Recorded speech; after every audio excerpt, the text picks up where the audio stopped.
이번 시간에는 우리 실전 모의고사 2형 문제를 같이 한번 풀어보도록 하겠습니다. 문제 3번이요. 문제 3번 보니까 이제 분석 작업하고 20점이 총 배점이 되어 있죠. 주어진 시트에서 다음 작업을 수행하고 저장하시오. 그렇게 이제 문제가 나왔습니다. 자, 우리 분석 작업을 보게 되면 이제 1번 문제, 2번 문제 두 문제가 나왔는데 우리 1번 문제는 이제 부분합을 이제 작성하는 그 문제가 나왔고요. 우리 2번 문제는 이제 정렬 문제가 나왔습니다. 이 두 문제를 우리 엑셀을 통해서 같이 한번 문제 풀어보자고요. 1번 문제요. 1번 문제 보니까 이제 분석 작업 1번 시트에서 다음 지상을 처리하시오. 그렇게 이제 문제가 나왔습니다. 우리 분석 작업 1번 시트에 왔더니 컴퓨터 개론 성적 일람표하고 이렇게 이제 데이터가 쭉쭉쭉 이렇게 이제 들어 있어요. 이걸 가지고 이제 문제 풀어라. 그거죠. 그때 이제 부분학 기능을 이용해서 컴퓨터 개론 성적 일람표 이 표에서 그림과 같이 학과별로 이제 중간하고 기말에 평균값을 계산한 후에 성별별로 우리 출석하고 과제의 합계를 이제 계산하시오. 그렇게 이제 문제가 나왔습니다. 그러면 이제 문제 그림 좀 보자고요. 자, 우리 문제 그림 보니까 지금처럼 문제 그림이 이렇게 이제 나왔죠. 지금처럼 이런 형태로 이제 부분합을 작성해라. 그렇게 이제 문제가 나온 거예요. 그러면 우리가 이제 부분합을 다 만들고 나면 이 그림이랑 똑같이 이제 작성이 돼야 되겠죠. 자, 그럼 이제 부분합 한번 해보자고요. 자, 우리가 부분합이라는 걸 작성할 때는 딱 두 가지만 기억하시면 됩니다. 부분합을 하기 전에 반드시 뭘 먼저 한다? 우리가 정렬을 먼저 해주더라. 해서 우리가 맨 처음에 이제 해야 되는 게 정렬을 먼저 하고 정렬이 끝나고 나면 이제 우리가 부분합을 이제 작성하면 되는데 지금 이 문제를 읽어봤을 때 우리는 학과별로 중간하고 기말에 평균값을 먼저 계산을 해야 돼요. 계산한 다음에 이제 성별별로 출석과 과제의 합계를 이제 계산해야 되겠죠. 이렇게 이제 두 개 이제 부분합을 만들 건데 그때 두 번째 부분합을 만들 때는 우리가 반드시 뭘 해줘야 된다? 새로운 값으로 대치라는 거 그거 이제 체크를 해제를 해줘야 되겠죠. 그래서 새로운 값으로 대치 그거 이제 두 번째 부분합 만들 때 반드시 꼭 해제를 해줘야 되더라. 요것만 이제 안 잊어버리시면 돼요. 그러면 이제 정렬부터 하자고요. 자, 여기 첫 번째 지상 보니까 정렬은 첫 번째 기준은 이제 학과 그리고 두 번째 기준은 이제 성별의 기준을 해서 오름차순을 처리해라. 그렇게 이제 문제가 나왔죠. 그러면 우리 데이터가 들어있는 곳 중에서 이미의 셀을 이제 선택을 해주고 우리가 이제 데이터는 요 메뉴에 찾아가게 되면 우리 정렬 및 필터라고 있고 이곳에서 우리가 정렬 요거 이제 클릭해주면 되겠죠. 해서 정렬해서 클릭이요. 클릭을 했더니 지금처럼 이렇게 이제 정렬되어 상자가 짜잔하고 떴습니다. 그때 이제 첫 번째 기준은 학과래요. 학과. 해서 학과를 기준으로 오름차순 해달라. 그 다음에 이제 두 번째 기준은 성별의 기준으로 오름차순 해라. 그렇게 되어 있죠. 그러면 여기다 이제 우리가 기준 추가를 해줘야 되겠죠. 해서 기준 추가 요거 이제 땅 하고 눌러주고 그 다음에 두 번째 기준은 이제 성별이다. 해서 성별을 가지고 오름차순 해달라. 이렇게 이제 우리가 설정을 해주면 됩니다. 그리고 나서 이제 여기서 확인 버튼만 이제 땅 하고 눌러주면 되겠죠. 그랬더니 지금처럼 이렇게 이제 정렬이 싹 다 됐어요. 그러면 정렬을 다 했으니까 이제 우리가 부분합을 작성해 주면 되겠죠. 우리가 이제 부분합을 작성할 때에는 데이터는 이 메뉴에 보게 되면 맨 오른쪽 끝에 윤곽선이라고 있고 여기서 이제 부분합 요거 이제 찍어주면 되겠죠. 이렇게 이제 부분합에 들어갔더니 지금처럼 부분합 대여 상자가 짜잔하고 떴습니다. 우리는 맨 처음에 이제 학과별로 중간과 기말의 평균값을 이제 계산을 해야 돼요. 그리고 성별별로 우리가 출석과 과제 합계를 이제 계산해 줘야 되는데 그때 평균과 합계는 위에서 명시된 그 순서대로 처리하시오. 그렇게 나왔어요. 그러면 문제에서 이제 제시된 게 평균을 계산한 다음에 이제 합계를 계산해라. 그렇게 나왔으니까 우리는 평균값을 먼저 계산을 해줘야 됩니다. 그래서 그때 이제 그룹할 항목은 이제 학과라고 찍어주고요. 우리는 사용할 함수를 이제 평균값으로 이렇게 고쳐주면 되겠죠. 그리고 평균값을 구하는데 뭐와 뭐에? 중간과 기말의 평균값을 구해달라. 그러면 중간하고 기말 이 두 곳에다가 우리가 이제 체크 표시를 이렇게 이제 해주면 되겠죠. 그리고 맨 밑에 보면 이제 합계에 체크 표시가 되어 있는데 요건 이제 체크를 해제를 해줘야 됩니다. 그리고 혹시나 다른 곳에 또 체크 표시가 돼 있으면 안 되니까 우리가 여기서 확인을 이렇게 이제 해주면 되겠죠. 해서 이렇게 이제 중간과 기말에만 체크 표시가 돼 있어야 돼요. 해서 지금 여기서 이제 설정한 걸 보게 되면 학과별로 우리 중간과 기말에 대해서 평균값을 구해주세요. 이렇게 이제 설정해 준 겁니다. 그러면서 여기서 확인 버튼만 땅 하고 이제 눌러주면 되겠죠. 해서 확인이요.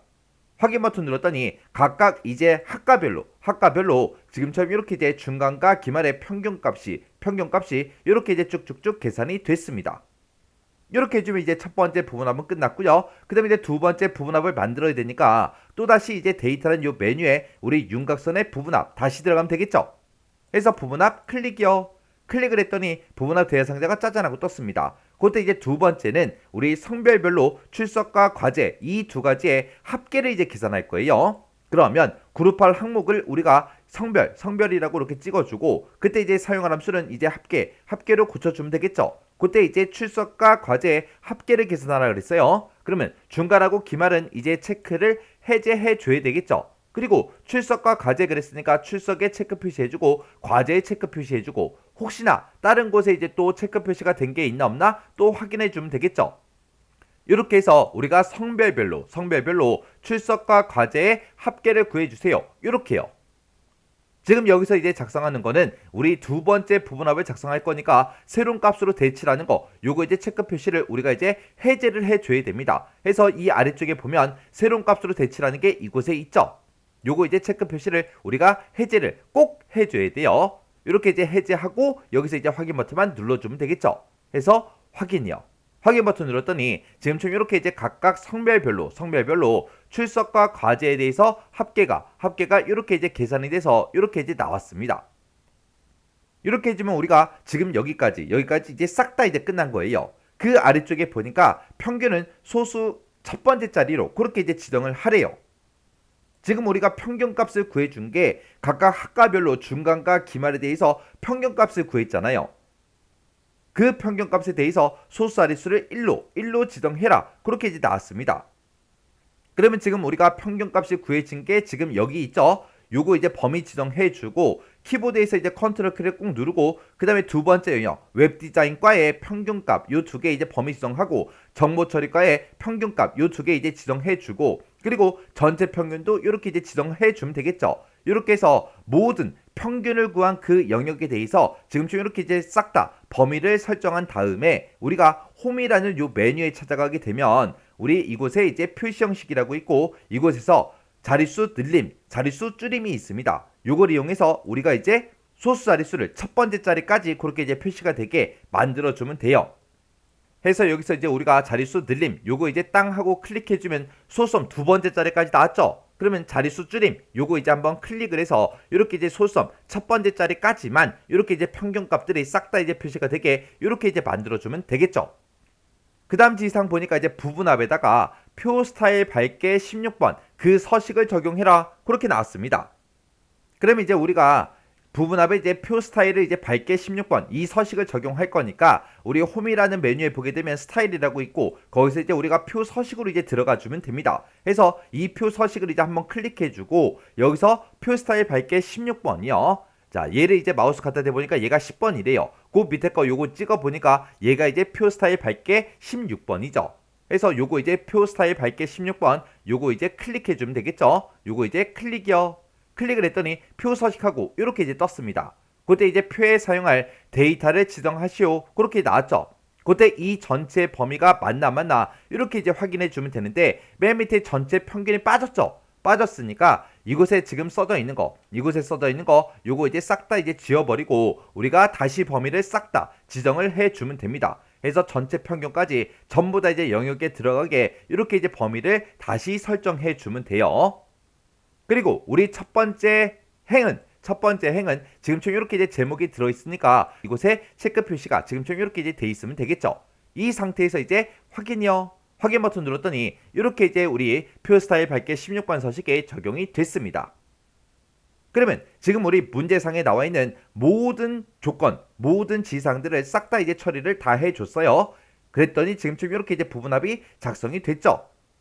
그러면 내가 작성한 이 부분합이랑 문제 그림상에 나와 있는 그 부분합이랑 똑같은지 다른지 전부 다 이제 비교를 해줘야 되는데 지금 학과 같은 경우는 지금 여기 글씨가 너무 길어서 C열의 너비가 좁아서 지금 이렇게 이제 잘릴 수도 있어요. 그러면 C열과 D열 이 사이에다가 이제 마우스 갖다 놓고 우리가 이제 더블 클릭을 해서 크기 조정을 이렇게 이제 해주면 되겠죠.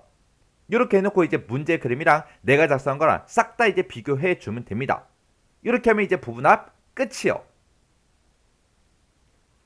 그 다음에 2번 문제요. 2번 문제 보니까 이제 분석작업 2번 시트에 대해서 다음 지상을 처리하시오. 그렇게 나왔습니다. 자, 우리 분석작업 2번 시트였더니 상공 주식회사 인사 기록하고 이렇게 이제 데이터가 쭉쭉쭉 들어있죠.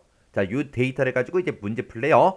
자, 문제를 읽어보니까 이제 정렬이라는 그 기능을 이용하래요. 정렬 기능을 이용해서 상공 주식회사 인사 기록 이 표에서 부서명을 기획부다, 생산부다, 자재부다, 마케팅부다 요 순서대로 이제 정렬을 하래요. 그러면 지금 이 부서명을 봤을 때 기획부, 생산부, 자재부, 마케팅부 얘네들을 봤을 때 얘네가 이제 오름차순이에요, 내림차순이에요. 지금 얘네들을 보면 오름차순도 아니고 내림차순도 아니죠. 그러면 우리가 이제 사용자 지정 목록을 이용해서 우리가 이제 정렬을 해주면 되겠죠. 그리고 만약에 이제 동일한 부서명이 있을 때는 근무기간이요. 근무기간이 지금 우리 2열에 쭉쭉쭉 이렇게 들어있는데 이곳에 보니까 글자 색깔이 이제 까만색인 것도 있고 아닌 것도 있죠. 그때 글꼴의 색이 RGB 값 255, 120, 그 다음에 216인 그 값이 위쪽에 이제 표시되도록 그렇게 이제 정렬해라. 그렇게 나왔습니다. 그 얘기는 이렇게 이제 색깔이 들어가 있는 이런 값들은 위쪽에 이제 표시되게 그렇게 이제 정렬하라는 거죠. 그러면 이제 우리가 문제 한번 풀어보자고요. 그러면 데이터가 들어있는 이 곳 중에 이메일 셀을 이제 선택을 해주고 우리가 이제 정렬할 거니까 데이터는 이 메뉴에 찾아가면 되겠죠. 이 데이터는 메뉴에 찾아가게 되면 정렬 필터라고 있고 여기서 이제 정렬이요. 정렬 요거 이제 한번 클릭해주면 되겠죠. 클릭했더니 지금처럼 이렇게 이제 정렬 대화 상자가 짜잔하고 떴습니다. 그러면 우리 이제 부서명을 기준으로 이렇게 요 순서대로 이제 정렬을 할 거예요. 그러면 그때 이제 정렬 기준이요. 정렬 기준을 우리가 이제 부서명이라고 찍어주고 이 부서명에 대해서 우리는 이제 오름차순도 아니고 내림차순도 아니죠. 해서 우리가 이제 사용자 지정 목록 요거 이제 땅 하고 이제 클릭해 주면 됩니다. 그러면 사용자 지정 목록이다 해서 이렇게 이제 대화 상자가 뜨는데 지금 이곳에 쭉쭉쭉 봤을 때 이곳에는 지금 이 순서대로 되어 있는 게 없죠. 없으니까 우리가 이제 새로운 목록을 이제 추가를 시킬 겁니다. 해서 맨 위에 있는 이 새 목록 요거 이제 찍어주고 그 옆에 목록 항목에다가 우리가 이제 작성을 해주면 되겠죠. 해서 맨 앞에다가 이제 기획부 써주고 컴마 찍어주고요. 그 다음에 생산부 컴마 자재부 컴마 마케팅부 하고 우리가 이제 똑같이 이렇게 이제 써주면 됩니다. 이렇게 해서 요 4개 부서 이름을 컴마로 구분해서 우리가 전부 다 이제 입력을 해주고 내가 지금 작성한 이거를 추가를 시켜야 되겠죠. 해서 여기서 이제 추가 버튼만 땅 하고 이제 눌러주면 됩니다. 추가 버튼을 누르게 되면 사용자 지정 목록이다 라고 해서 내가 지금 방금 입력했던 그 데이터가 지금처럼 이곳에 왼쪽에 이렇게 이제 들어가요. 그러면 여기서 이제 확인 버튼만 땅 하고 눌러주면 되겠죠. 그랬더니 지금 방금 내가 작성한 게 지금처럼 이렇게 이제 들어갔습니다. 그러면 부서명을 이 순서대로 정렬해 달라. 그렇게 이제 만들어진 거죠. 그럼 이제 여기까지 이제 끝났어요. 그 다음에 동일한 부서명이 만약에 있을 때는 근무기간이요.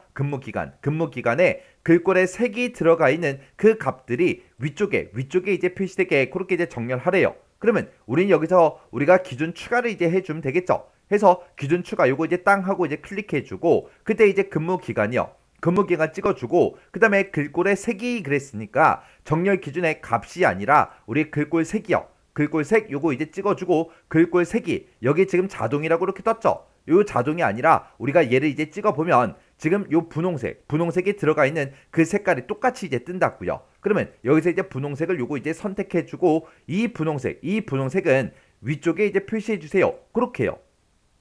해서 지금처럼 이렇게만 우리가 정렬해서 이렇게 이제 설정을 해주면 됩니다. 그래서 이제 여기서 확인 버튼만 이제 땅 하고 눌러주면 되겠죠. 해서 확인이요. 확인 버튼을 땅 하고 눌렀더니 문제에 시킨 대로 기획부, 그 다음에 생산부, 그 다음에 자재부, 그 다음에 마케팅부하고 그 순서대로 이제 정렬이 됐죠. 그리고 동일한 그 부서명일 때는 그때 이제 우리 근무기간을 봤을 때 지금처럼 이렇게 이제 색깔이 들어간 것들이 싹 다 위쪽에 이렇게 이제 표시가 다 됐죠. 이렇게 해주면 이제 우리 2번 문제 끝이요. 이렇게 해서 우리 분석 작업에 있는 이 두 문제를 같이 한번 풀어봤는데 이 문제들도 문제 풀었을 때 뭐 크게 딱히 엄청나게 어려운 그런 내용은 없었습니다. 해서 이 정도 수준의 문제가 나왔을 때는 여러분들이 혼자서 문제를 다 풀 수 있을 때까지 반복적으로 꼭 연습을 하고 지나가시기 바랍니다.